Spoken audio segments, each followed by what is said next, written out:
यह कहानी है मौर्य वंश के शासक सम्राट अशोक की। सम्राट अशोक, जिन्हें देव नाम प्रिय और प्रियदर्शी भी कहा जाता है, मौर्य वंश के सबसे महान शासकों में से एक थे।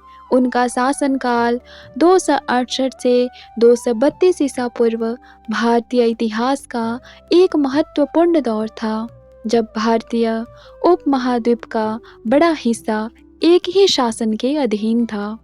लेकिन उनकी कहानी केवल एक शक्तिशाली राजा की नहीं, बल्कि एक गहरे धार्मिक परिवर्तन की भी है।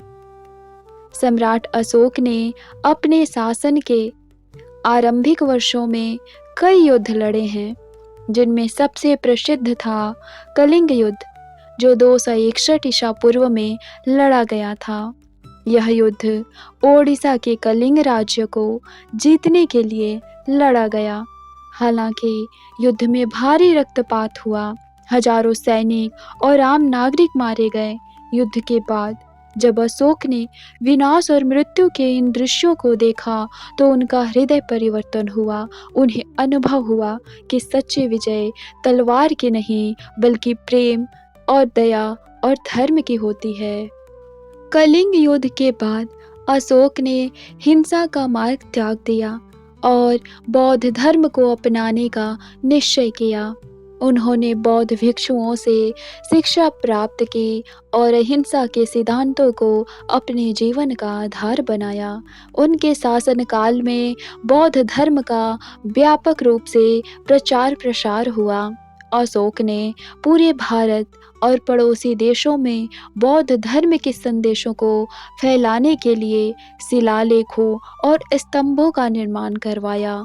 इन शिलालेखों में धर्म की शिक्षाएं अंकित की गई, बुद्ध के उपदेशों को अंकित किया गया, जो सभी मनुष्यों को सत्य, करुणा, अहिंसा, दान और सह अस्तित्व का संदेश देती है। उन्होंने अपने पुत्र महेंद्र और पुत्री संघमित्रा को श्रीलंका भेजा, जहां उन्होंने बौद्ध धर्म का प्रचार प्रसार किया। सम्राट अशोक का शासन धर्मपरायणता, न्याय और अहिंसा का प्रतीक बन गया। उनके द्वारा स्थापित बौद्ध विचारधारा ने न केवल भारत बल्कि पूरे एशिया में गहरी छाप छोड़ी। उनकी यह धार्मिक यात्रा इतिहास में सबसे महान और सबसे सच्ची कहानियों में से एक मानी जाती है।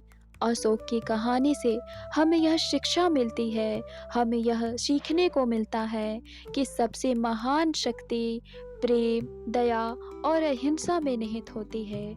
उन्होंने दिखाया कि असली विजेता वह होता है जो दूसरों के हृदय को जीतता है, ना कि तलवार से किसी राज्य को। उनके यह यात्रा इतिहास में धर्म के महत्व और परिवर्तन की सबसे प्रेरणादायक